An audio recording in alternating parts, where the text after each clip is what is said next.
Top quality और consistent performance के लिए सिर्फ सिल्वर पंप। टॉप क्वालिटी और कंसिस्टेंट परफॉर्मेंस के लिए सिर्फ सिल्वर पंप, नाम याद रखना। वसंतदादा पाटील यांचे सरकार मी पाडलं होतं अशी कबुली आदरणीय शरद पवार साहेबांनी काल एका भाषणामध्ये दिली। वसंतदादा पाटलांचं सरकार मी स्वतः पाडलं होतं असं म्हटलं। असं आहे, त्यांनी पाडला होता तो विषय ते जग जाहीर आहे ना।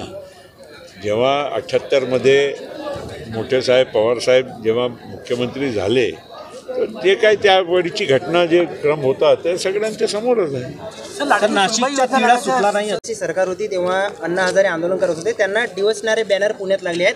कुंभकर्ण सुद्धा गाढ झोपेतून रावणासाठी आणि लंकेसाठी उठला होता, तुम्ही देशासाठी केव्हा उठाल असं अण्णा हजारेंना म्हटलं गेलं आहे। असं आहे, अण्णा हजारे साहेब या एक महाराष्ट्राचे आणि देशाचे एक मोठे समाजकारणी म्हणून त्यांची ओळख आहे। त्यांनी एखादा मुद्दा त्यावेळीच त्यांना वाटलं, काही लोकांनी त्यांना म्हणजे प्रेरित केलं। अरविंद केजरीवाल वगैरे लोकांनी मागे त्यांच्या खांद्यावर बंदूक ठेवली आणि तोफ टाकली। त्या लोकांनी नुसतं अण्णा हजारेचा वापर केला, हे आता सिद्ध झालेलं आहे। म्हणून अण्णा स्वतःच बाजूला गेले आणि अण्णा त्यांच्या जे समाजकारण आहे ते करत आहे। अण्णाला आमची शुभेच्छाच आहे।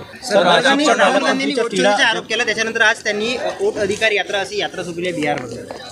आता राहुल गांधी वारंवार ते काही वोटाचा विषय काढत असतात। मला सांगा, महाराष्ट्रामध्ये आपण मागे विधानसभा लढली, त्या विधानसभाच्या इलेक्शनमध्ये कुठे कोणालाही त्यावेळीच काही वोटाचा गैरव्यवहार झाला आहे असं वाटलंच नाही। अचानक इलेक्शनच्या 6 महिन्याच्या नंतर राहुल गांधीला जाग आली आणि मग तो विषय काढत आहे।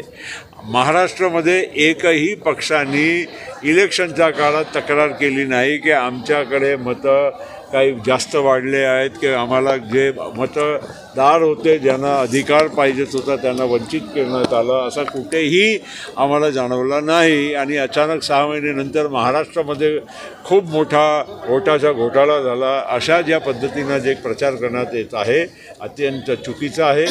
जिथे काही वेगळ्या राज्यामध्ये काही त्यांना जाणकारी असेल त्यांनी द्यावी, पण महाराष्ट्राबद्दल मी सांगू शकतो की इथे अजिबात कुठेही वोट चोरी होऊ शकत नाही, बूथ कॅप्चरिंग होऊ शकत नाही, खोटे वोटाची नोंदणी इथे होऊ शकत नाही।